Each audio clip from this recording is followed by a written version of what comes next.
سلام، خسرو هستم. امروز میخوام با هم اکبر جوجه درست کنیم. اکبر جوجه که از غذای خیلی خوشمزه است که خیلی دوستش دارن. دستورش خیلی ساده است. امروز بهتون نشون میدم که چطوری میتونید خیلی راحت و ساده درستش کنید. مواد اولیه برای درست کردن اکبر جوجه است. جوجه رو اگه بتونید یه جوجه 800 گرم یا کوچیک‌تر پیدا کنین، مزه‌اش خیلی بهتر میشه.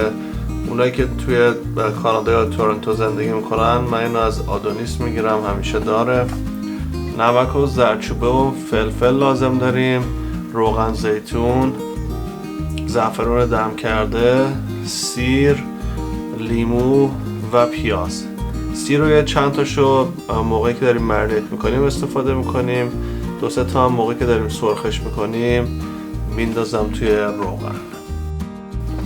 اولین کاری که میکنیم باید جوجه رو از وسط نصفش میکنیم. این از روی سینه از وسط میبریمش. این تیکه های اضافهش رو ازش میکنیم، مثلا گردنش رو. اگه دوست داشتید میتونید یه تیکه این بالای بالا ازش بکنین. فقط باید مواظب باشین که پاره نشه. اکبر جوجه هم حتما با پوست درست میشه، پوستش رو نگیریم. خب حالا باید یه ظرف بزرگ بیاریم، مرغا رو بذاریم توش. اول بهش زعفرون میزنیم. زعفرون رو قبل از اینکه پیاز بهش اضافه کنیم میزنیم که اون زعفرون خوب با مرغمون مخلوط بشه، رنگ و عطر خوبی بگیره. شاید سعی کنید به همه جاهاش زعفرون مالیده بشه.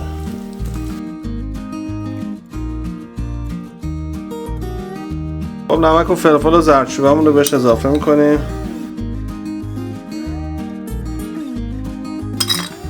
اینو باید دوباره خوب همش بزنیم.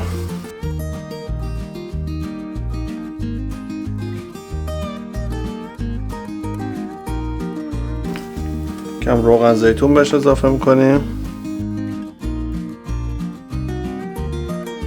بازم مواد همطوری ماساژ میدیم. خب یکم آب لیمو بهش اضافه میکنیم.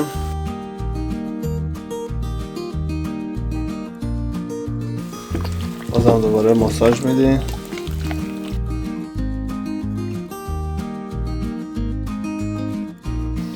خب تو مرحله آخر سیر و پیاز رو بهش اضافه میکنیم. پیازا رو باید خلالی ببریم.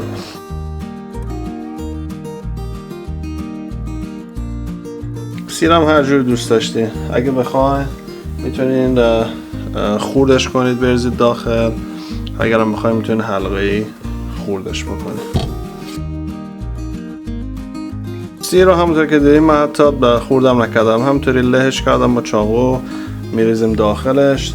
تنها کاری که باید بکنین قبل از اینکه پیاز رو اضافه بکنین، پیاز رو اینطوری تو دستتون بگیرین، لهش بکنین که این آبش در بیاد، بعد بریزین روی مرغ.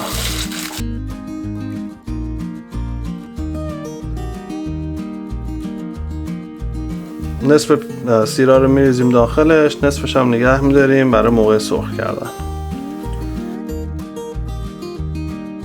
خب اینو باید دوباره همش بزنیم و بعد که خوب هم خورد روش رو با سلفون میکشیم، میذاریم توی یخچال. بهتره که حداقل یه 5-6 ساعتی بمونه.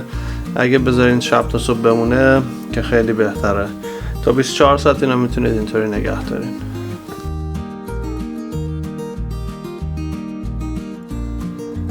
خب الان جوجه همون مرینیت شده، یه روز مونده. باید روغنمون رو داغ کنیم و اینا رو بذاریم توی روغن که بپزه. شعله باید کم باشه، کمترین درجه‌ای که میتونید شعله رو بذارین باید اون تنظیم کنین. بهش میگن اصطلاحاً سوزنی. خب روغنمون تقریبا گرم شده.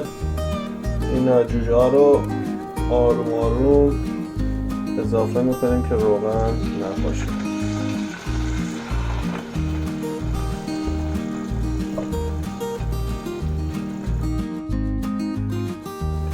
اون 2 سیری هم که نگه داشتین از قبل بهش اضافه بکنیم. من یه 2 تا تیکه پیازم توش همینطوری درسته میذارم. خب این همینطوری رو شعله کم باید بذارید که بپزه. حواستون باشه در قابلمه رو نذارید، همینطوری باید درش باز باشه. این 1 ساعت و نیمی حدوداً طول میکشه تا اینا بپزه. خب وسط های کار بعد از اینکه برنجم گذاشتین یه دور این مرغا رو برگردونین.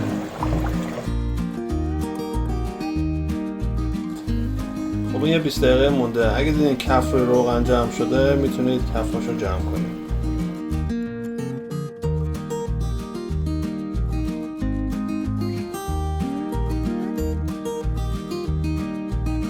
خب اکبر جوجه‌مون آماده است. شوشا آماده که با هم دیگه امتحانش کنیم. اکبر جوجه رو معمولا با برنج زعفرونی و رب انار سرو میکنن.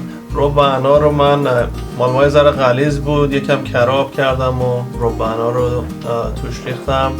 بعضیا توی این پودر گردو هم اضافه میکنن.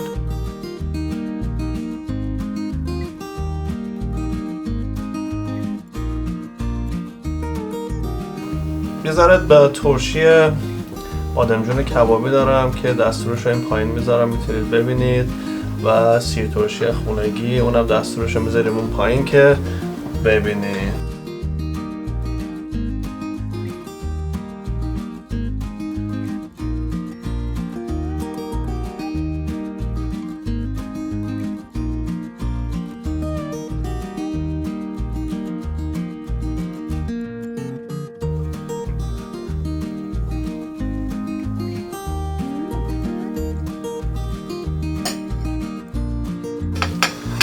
خب چطور بود؟ عالی بود. امیدوارم که این غذا رو درست کنید، از خوردنش لذت ببرید. همونطور که ببینید خیلی نرمه. حالا من که سینه‌ش هم بهتون نشون میدم اینجا. خیلی نرم و جوسی میشه وقتی توی روغن سرخش میکنین. تیکه بالرونش هم که همینطور خیلی آب داره. اگه دیدی رنگش اینطوری در نیامد میتونید توی مایتابه یکم کره یا روغن حیوانی یا روغن گی داغ بکنید. اینا رو توش یکم تفت بدین، مزه‌ش هم بهتر میکنه و رنگش هم خوب میشه. امیدوارم که این غذا رو درست کنید، از خوردنش لذت ببرین. لایک و سابسکرایب یادتون نره. تا هفته بعد یه ویدیو دیگه. خداحافظ. خوب بود؟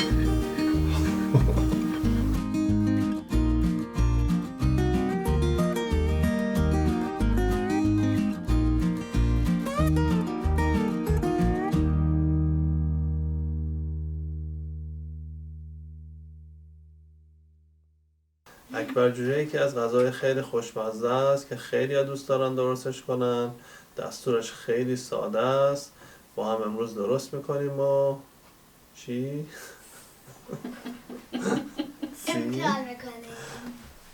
خوشحال باشید. سعی میکنم نمیشه. خب اینجوری اتلیست حرف نزن.